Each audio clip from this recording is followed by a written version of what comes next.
If anyone consider these things, he will find that God takes care of mankind, and by all ways possible foreshows to our race what is for their preservation, but that men perish by those miseries which they madly and voluntarily bring upon themselves.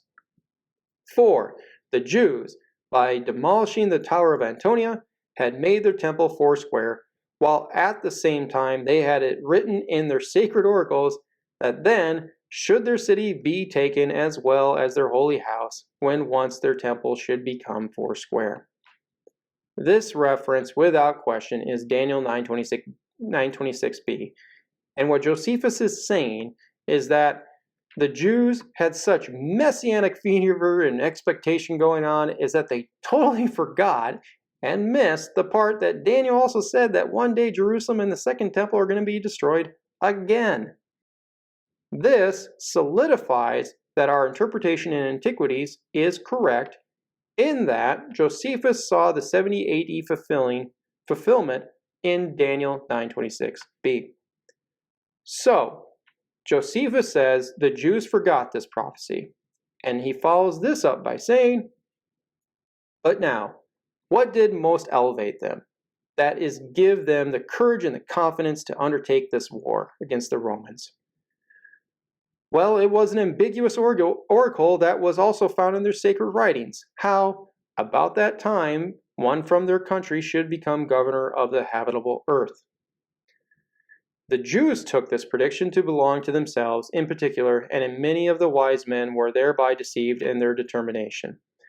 Now, this oracle certainly denoted the government of Vespasian, who was appointed emperor in Judea.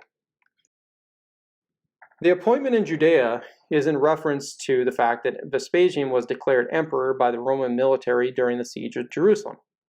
Vespasian, leaves to take official control back in Rome, and in that process he leaves his son Titus in command of the forces at Jerusalem, and Titus is the one who ultimately destroys the city and the temple.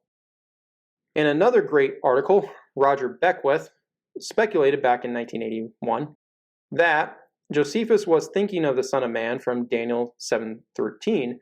That was the one that was really pointing to Vespasian. The clear-cut problem with that is that the Son of Man is given eternal, everlasting kingdom, and is the one who defeats the Fourth Empire, and Josephus showed this understanding as well with Daniel 2's uncut stone. But Daniel 7 is the most explicit that the Messiah will rule over the whole entire earth after defeating the Fourth Empire. Whereas the other Daniel prophecies aren't that explicit. So, Daniel 7 could have easily been in the minds of the Jewish people. They were expecting a conquering Davidite, and Daniel 7 fits that bill. But, Daniel 7 cannot account for Josephus saying that the oracle was ambiguous and had a chronological component to it. And so, Josephus said, only Daniel does that, and only in Daniel 9 does it provide a timeline that does include messianic language in it, and without question, has proven itself to be the most debated on and confusing or ambiguous prophecy for interpreters over the past 2,000 years. And you could even see this referred to by Roman historian Tacitus, who says, most Jews held the belief that, according to the ancient priestly writings, this was the moment in which the East was fated to prevail. They would now start forth from Judea and conquer the world. This enigmatic prophecy really applied to Vespasian and Titus, but men are blinded by their hopes. The Jews took them to themselves the promised destiny, and even defeat could not convince them of the truth.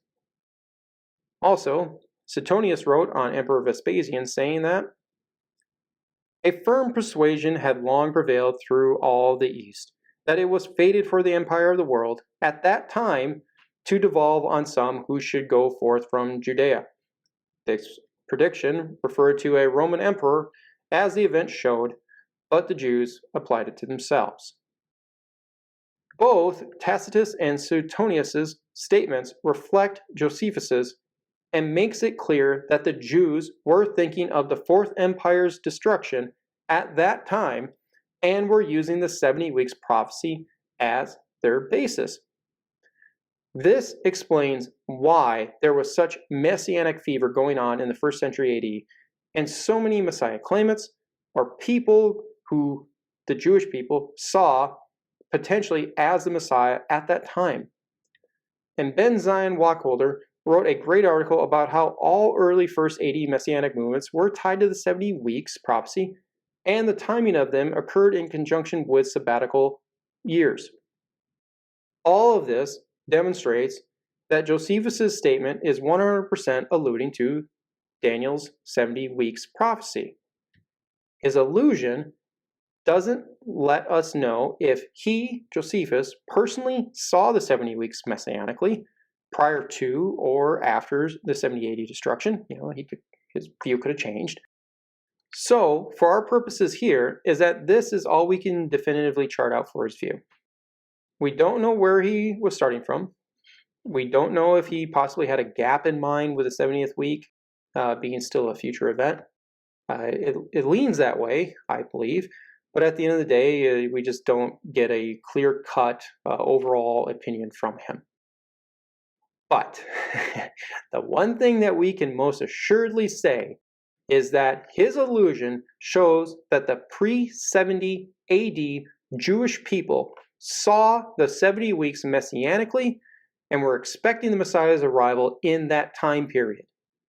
We've already shown in the Qumran video that in 11Q Melchizedek that community clearly sees Daniel 9's Mashiach as the promised Messiah, and is the Messiah the divine Melchizedek figure from Psalm 110, who is God himself, and they, the Qumran community, predicted his arrival using the 70 weeks prophecy to be around 3-1 BC. And even the rabbinic movement after the 70 AD destruction shows that they, the Jews, were still trying to predict the Messiah's arrival by using the 70 weeks.